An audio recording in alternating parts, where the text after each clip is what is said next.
Hello student, BSc second year में आज हम स्टार्ट करने हैं एक्सरसाइज नंबर 4।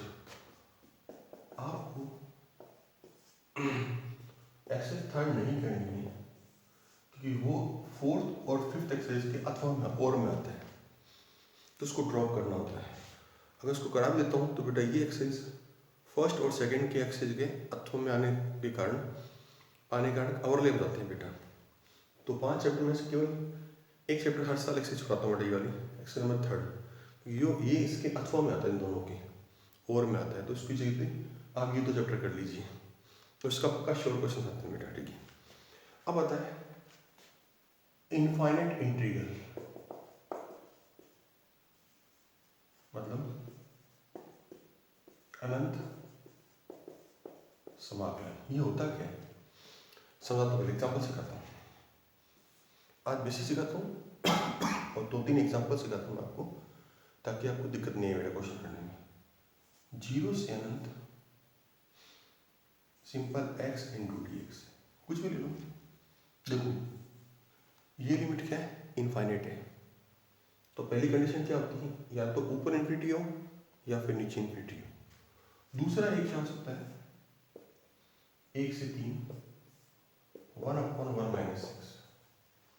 ठीक है बेटा, इसके बीच में या इसके ऊपर, मतलब 1 और 3 हो सकता है, और 1 3 के बीच में इसमें मान रखो, f(x) का मान क्या है बेटा, 1/, ये है, इसमें 1 रखो बेटा, 1/, कितना है, इन्फिनिटी। तो f(x) का मान रखना इन्फिनिटी है, या फिर अपर और लोअर लिमिट इन्फिनिटी हो, उसे हम बोलते हैं इनफाइनाइट इंटीग्रल, मतलब अनंत समाकलन।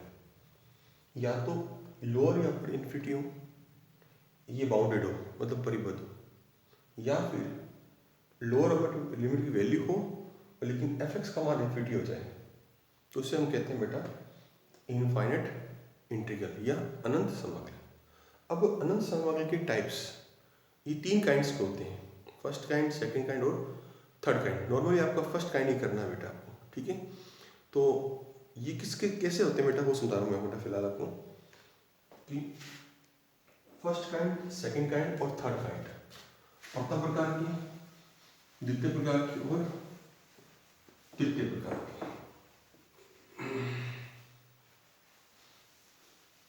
ठीक है, तो अपन लेते हैं first kind,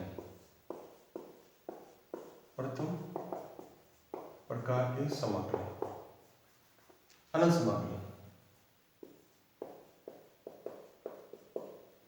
first kind of infinite integral बेटा कैसे, इसमें 0 से अनंत, एग्जांपल लेता हूँ sin x इंटू dx। इनमें से एक वैल्यू इन्फिनिटी है, देखो अपर वैल्यू इन्फिनिटी है बेटा, है ना। और sin x का जो मान होता है -1 और 1 के बीच में बराबर है। ये तो होगी वैल्यू, फाइनाइट वैल्यू हो रही है इसकी इस अंतराल में, लेकिन अपर वैल्यू क्या इन्फिनिटी है, इसको बोलते हैं फर्स्ट काइंड। इन्फिनिटी ये भी सकता है, ये भी सकता है, ध्यान रखना। इसको बोलते हैं first kind of infinite integral. दूसरा पॉइंट आता है द्वितीय प्रकार। द्वितीय प्रकार मतलब सेकंड काइंड। इसमें देखो बेटा क्या होता है, 0 से 1 1 - 6। एग्जाम्पल लेते हैं, लोअर और अपर लिमिट है फाइनाइट, लेकिन इस f(x) के अंदर 1 रखते हैं बेटा, तो इसकी वैल्यू इन्फिनिटी आती है, मतलब ये बाउंडेड नहीं होता। तो बोलते हैं second kind of infinity integral. अब बता थर्ड काइंड, तीसरे काइंड में क्या, दोनों होते हैं बेटा, दोनों को मिला के बना दो, मतलब तृतीय प्रकार का ये। इसमें क्या होता है, एग्जाम्पल लेता हूँ बेटा मैं आपको। तीसरा क्या बेटा, तृतीय प्रकार का अनंत समाकलन। ठीक है बेटा, थर्ड काइंड से क्या होता है बेटा, 0 से इन्फिनिटी ये भी होता है। एग्जाम्पल दे दो इसमें, इसमें पहला और दोनों मिला के बनता है फर्स्ट + 2। तो फर्स्ट + 2 मिला के बना देंगे, तो तो थर्ड काइंड होता है। इसमें एक अपर लोअर में से कोई भी एक लिमिट वैल्यू इन्फिनिटी होती है और साथ में fx के अंदर 0 से बड़ा लेंगे, एक ले लेते हैं बेटा, 0 रख सकते हैं इसके अंदर, अनंत रख सकते हैं और 0 अनंत के बीच वाली संख्या ले सकते हैं। तो 1 रखो बेटा, यहाँ पर इन्फिनिटी होगा। तो ये भी काम कर रहा है, इसमें ये भी काम कर रहा है। इसको बोलते हैं third kind of infinite integral, right, तृतीय प्रकार का अनंत समाकलन। अब इसके बाद बुक्स में कुछ फॉर्मूले दे रखे हैं बेटा, हालांकि वो किसी काम के नहीं, अपने आगे जरूरत नहीं पड़ेगी बेटा, फिर भी मैं समझा देता हूँ कैसे फॉर्मूले। इसके बाद बेटा जी स्टार्ट होते कुछ पैड पॉइंट्स होते हैं, जैसे पहला पॉइंट बताऊँ a से अनंत fx इंटू डी एक्स। इसको क्या लिख सकते हैं, लिमिट x टेंस टू अनंत a से x fx into D X. ये फॉर्मूले दिखाते हैं बेटा आपको, a b c, a b और ये c, ये किसी काम के नहीं है, आपको इसकी जरूरत ही नहीं पड़ेगी बेटा, ठीक है बेटा। अब आपका मेन बेसिक जो फॉर्मूले चालू करते हैं बेटा, पहला टॉपिक चालू करते हैं, चेक करना कन्वर्जेंट है कि नहीं। प्रथम प्रकार की अनंत समाकलन की चेक करना कि कन्वर्जेंट है कि नहीं, मतलब कन्वर्जेंट ऑफ फर्स्ट काइंड, मतलब प्रथम प्रकार के अभिसारी श्रेणी की जांच करना कि कन्वर्जेंट है कि नहीं। इसमें करना क्या, वो समझना ढंग से बेटा। प्रथम प्रकार की समझ तो 0 से अनंत हो जाए, कुछ भी आता है बेटा, a से अनंत fx इंटू, अगर इसका मान फाइनाइट हो, निश्चित हो और यूनिक हो, अद्वितीय हो, तो क्या कहता है बेटा, कन्वर्जेंट, मतलब कि अभिसारी। लेकिन इसका मान अगर अपरिमित हो, मीन्स इनफाइनाइट हो, तो वो क्या कहता है बेटा, डाइवर्जेंट कहते हैं। आज मैं एग्जांपल लेने जा रहा हूँ, थोड़ा कम कराऊंगा क्योंकि बेटा बेसिक स्टार्ट है, आज थोड़ा स्ट्रॉन्ग हो जाएगा, बेसिक जल्दी समझ में आ जाएगा आपको। अभी एक एग्जांपल को जो कराऊंगा उसमें सीधा डायरेक्ट मेथड है बेटा। क्यों डायरेक्ट मेथड है, क्योंकि इन एग्जाम्पलों में fx का सीधा इंटीग्रेशन होता है। जब fx का सीधा समाकलन हो सकता है तो ये विधि काम मिलेंगे जो बताने जा रहा हूँ, ये विधि ये वाली।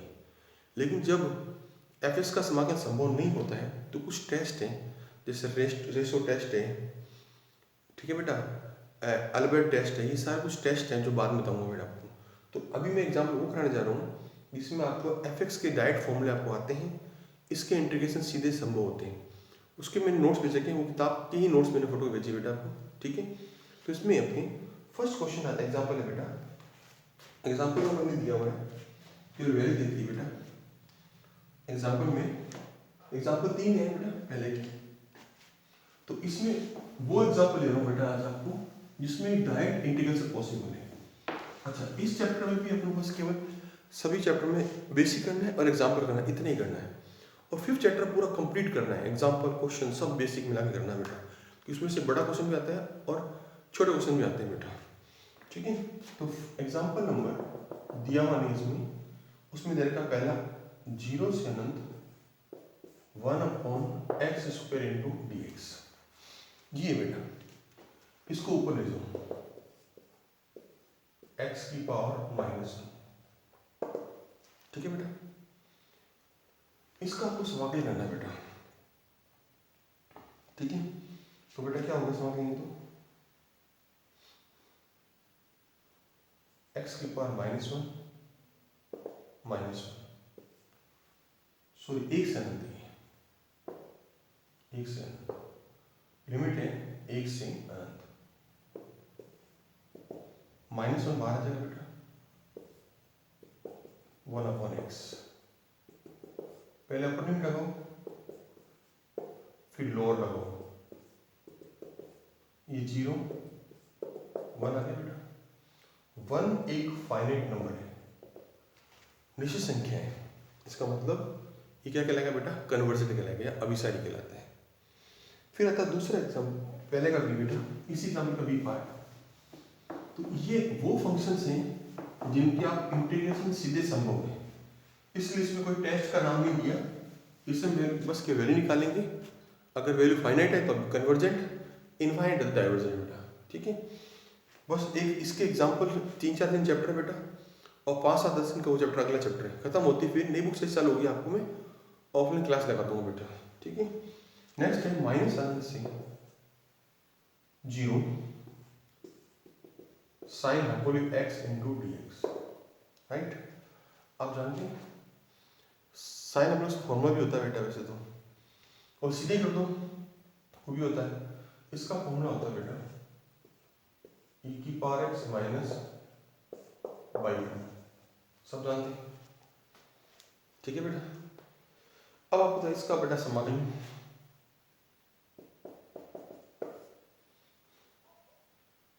ये 2 बाहर आ गया बेटा,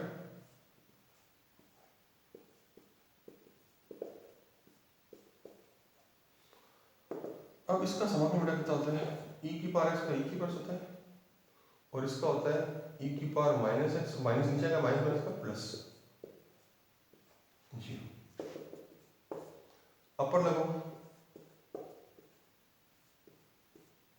माइनस भी लगता है, फिर लोड लगाओ,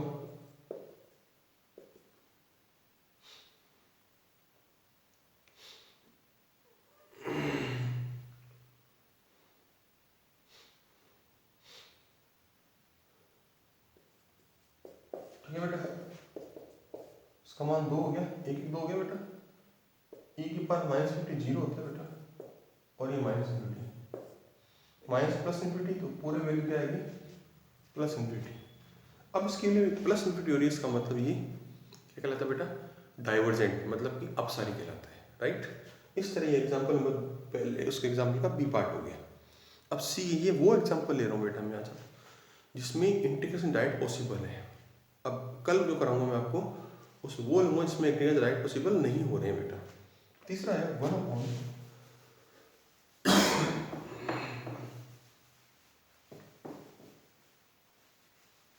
माइनस अनंत से प्लस अनंत,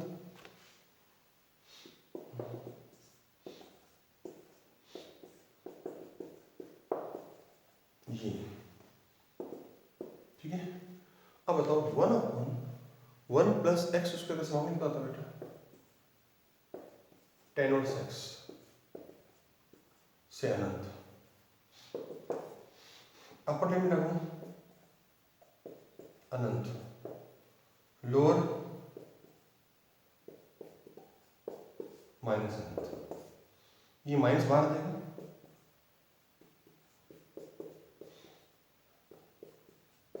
प्लस होता है बेटा। अब अनंत होता है पाई बाई 2 का,